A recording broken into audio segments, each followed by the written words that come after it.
Hi, everybody. Thanks for joining us this week. Our bonus topic is the emergence of structured notes. We've seen more and more of these appearing in people's portfolios, and I have personally witnessed many misconceptions as to what they are. So we're going to talk about what these are and where they come from and the good and bad of them along the way. Let's start with some basics here. So I had this one come across at my desk. I actually get an email every week from a guy that wants me to sell structured notes, and I don't really have a problem with them. They're usually from reputable banking institutions, Wells Fargo, UBS, they're all in it, but they're also fielding lots of fines for not properly securing these. I'm actually looking at an article right now. UBS is paying a $19.5 million settlement because of these structured notes and not properly protecting them. So this one's Goldman Sachs. This one came across my desk the other day. The reason that these are showing up everywhere is because this is how they were sold to me. Okay. And so the advisors take the highlight reel and then turn around and sell it to their clients. So you're the third person to hear, and anything bad at that point has been pulled out because the advisor's getting the highlight reel and then you're getting the highlight reel of the highlight reel. So this is part of the problem with structured notes. They were rarely used in the last several decades. They were a little bit here and there. This one is called a one-time call buffered note. Some fancy name here. One thing to just pay attention to, there is a CUSIP, so that makes this a security, which means there's risk. So anybody that tells you there's no risk, we have to understand there is risk in these structured notes. So the trade date on this one is the end of this month. The underlying asset is the S&P 500, okay? The term is 5 years, but Goldman Sachs can call it once at year one. So 1 year into a 5-year investment, the bank has an opportunity to call it and give you your money back. But in this case, if they do call it, they have to pay you 10% interest. Okay, not bad. 1 year, 10% interest. That's not bad. But if you hold it to 5 years, you get paid 150% of what the S&P 500 does. So we do have to understand that it's point to point. Whatever happens in between doesn't matter. If the day of it crashes, then you might get paid nothing. But you also might lose the buffer part of this, the 30% buffer. Well, if we had a big 2008 event at that 5 year, and maybe the market's down 40%, you would lose 10% of your principal. Okay, so the buffer is the first 30% you are not at risk of. Anything beyond that, you are at risk of. So there is risk in this. If they call it in 1 year, you get paid 10%. That doesn't sound too bad. You could go all 5 years and earn nothing. You could go all 5 years and lose some, but you could also go all 5 years and get 150% of whatever you would have got in the stock market. So these can be sold in a very appealing way. And that's something that is where these issues and these lawsuits really begin. So I don't have a problem utilizing these in portfolios properly, diversifying your stock portfolio with something with a little bit of protection like this. But we got to look through the pros and cons of this. So let's start with the pros, the good side of structured notes. The first part is the customized payouts, okay? You can buy notes that are built to pay coupon payments to you. You can choose the ones that are focused on more of the capital gains, the growth structure, as opposed to paying payments to you. There are a lot of different structures out there, and the yield is very appealing in these things. The exposure, okay? you're pegged to either a single stock or a stock index or even a commodity in this case. So you can diversify and still have the exposure to the more growth oriented side of our market with some of the downside protections. Okay. This really, I mean, they sound great. When we start going through the pros, these positives are actually quite appealing. When we look at these notes, yeah, I can see reasons to use these things. Some of the returns, you can have fantastic returns. 150% of the S&P 500 5 years from now.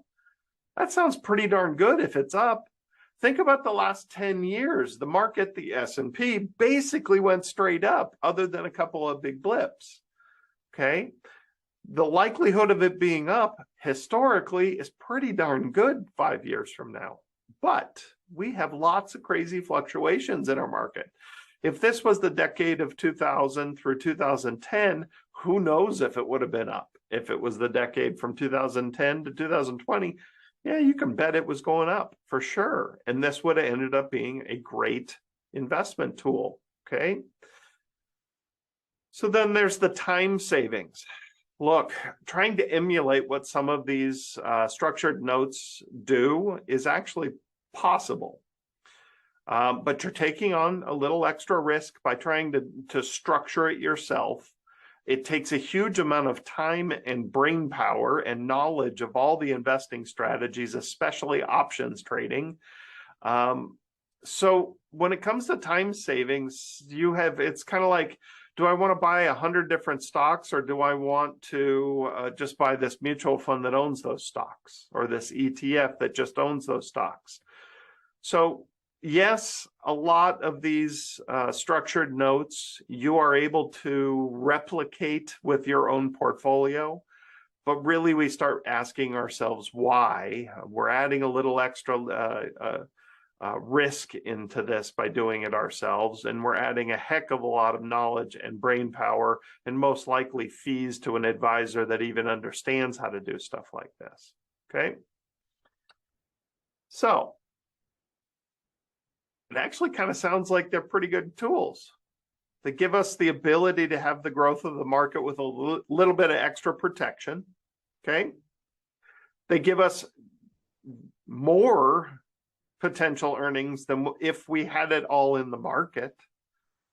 It saves us time from trying to build a portfolio that is extremely complex. There's a lot of good things about these structured notes. Well, let's start with the bigger issue, especially if this is being sold to you as a safe investment. Well, the first problem with having a safe investment that you can't access is the people that actually need safe investments are the people that actually need to pull out money. So this limited liquidity issue is a problem.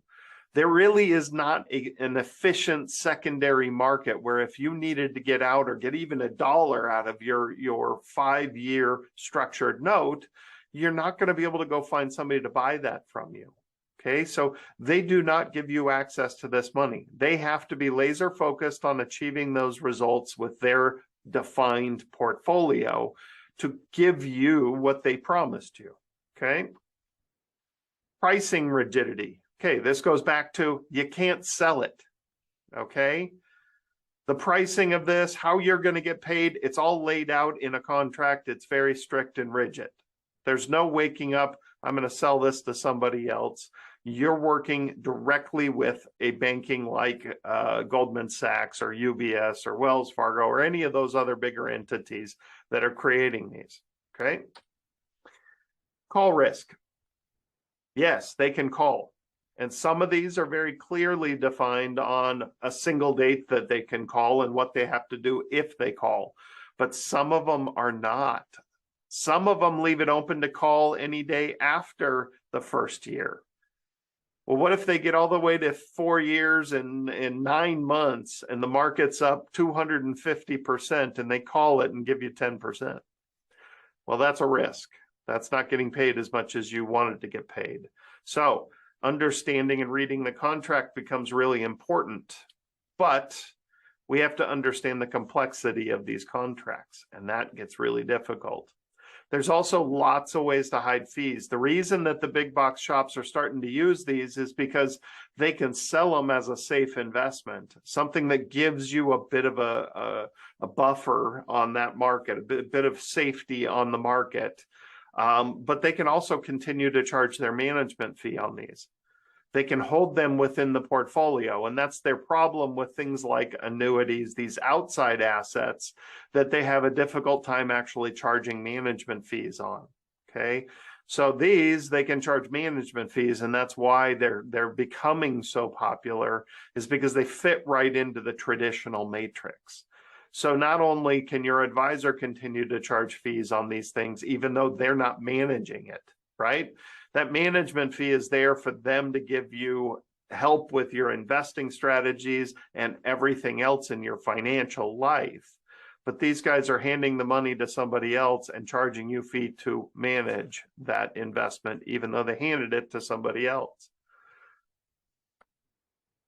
There's also plenty more. The very difficult part of these structured notes is that none of them are the same. Every single one you're going to run into is different. Okay, you can literally find people that will create one for you. You tell them what you're looking for, and they will literally create a new structured note just for you. Okay, so every one of these is different. Every one of these has different buffers, has different fees, has different protections, has different payouts. So we do have to make sure that we're reading through the entire contract and understanding what it means. Risk of loss. No matter what this gets sold to you as, risk of loss is there. This is a security. Okay. Risk of default. What if they can't pay you? What if the S&P 500 goes up 500% and they owe you 150 of 500%? What if they don't pay you? Well, it certainly is a possibility. This is a risk-based investment, and you have the risk of them not being able to afford to pay you. And then there's sold under false pretenses. Remember, you're getting the highlight reel, and the advisor got a highlight reel. So the highlight reel of the highlight reel is always going to sound really good. Okay?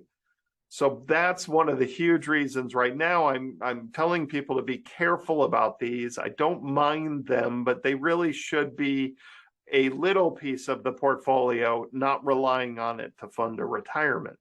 Okay, so there's no perfect investment available. Somebody could make one of these look absolutely perfect. The one that I just brought up, boy, if I just got even a stripped down further highlight reel of this, like I actually saw one of our newer clients get from their old advisor, it was one of these, and it was stripped down to only show the good stuff. It really does look like the perfect investment. It really does look wonderful. Okay, but there is no perfect investment. If there was a perfect investment, no one would have need for any other investment out there. Okay, so you do have choices of reducing your risk, and there are ways to increase reward in there. We can create ones that actually have higher income yield coming out of them. Some of them have tax advantages. Some of them do not. Some of them are very bad for your taxes. So be very careful with the volatility in the market. We do have to understand that these come with risk. Okay, they can be utilized in portfolios for very specific special needs. But every one of these is different. They hide the fees quite often. Very difficult to find the fees in these things. But if used properly in limited quantities, and with an honest advisor that is being honest with what these things are, they're not too terrible. Just be careful of what you're seeing out there. Okay. Thanks again. If we can help in any way, or if you had questions or need help with anything, you can contact us anytime. We are available nationwide via Zoom. You can shoot us an email or give us a call anytime, and we're always here to help.